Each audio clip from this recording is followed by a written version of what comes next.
Oh, hi, I'm back. Okay, again, let me introduce myself to you. I am Zoe, and basically, yesterday or a day ago, I stumbled upon a post on a group called Colegio Updates College Admission Preparation 2026 to 2027, and I'm just going to read the post for every one of you.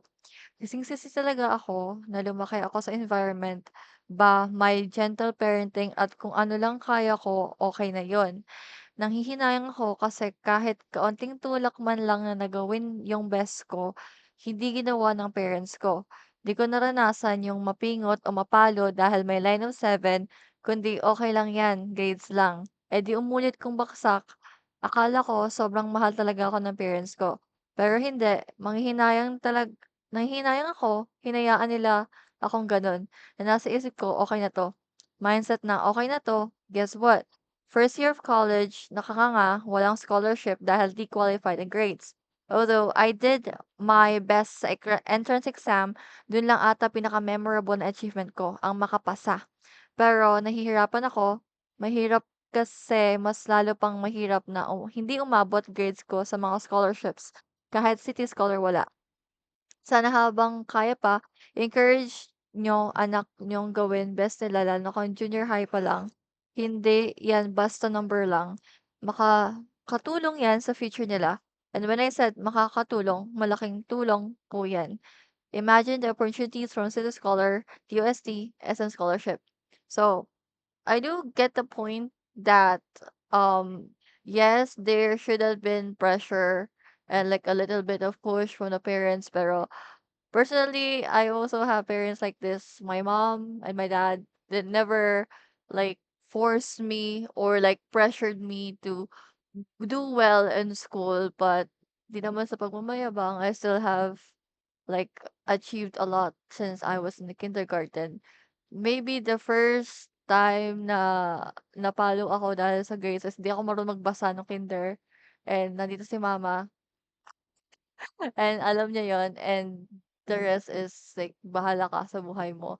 And the point being is, in my opinion, yes, there should have been or sana man lang merong man lang push from the parents, but at the same time, your life is in your hands and your academic performance is based on the choice that you make every single day during your high school life or even the elementary days.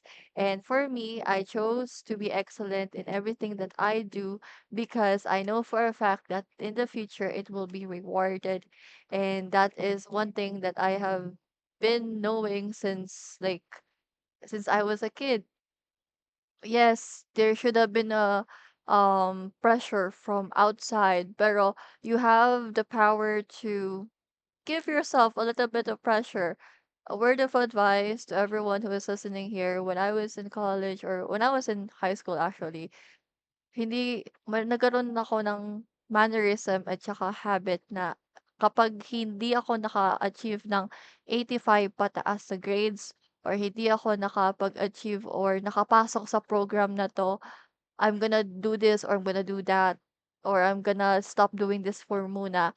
And I'm just pressuring myself since wala nga akong outside pressure, everyone is just like, bahala ka sa buhay mo. I know for a fact that my own decision is in my hands. I take accountability of my own actions. And not all the time you have to rely on everything outside of you or the people that surrounds you. You also have to remember that sino ba kumokontrol sa buhay mo, 'di ba ikaw? Something like that. And at the same time, um you have to take accountability of your own actions and take this as a lesson na wag lahat ng don't like don't you ever point your finger of other people for the action that you have did, especially if it involves the act of neglect. And why the act of neglect? Kasi pinabayaan mo yung sarili mo to do below average or to do like the not your best. Okay? So I'm so sorry if this video is like kind of like negative in a sense, pero I just want to share my opinion on this, and if you have any thoughts, just drop it in the comment section. Okay? Thank you. Peace.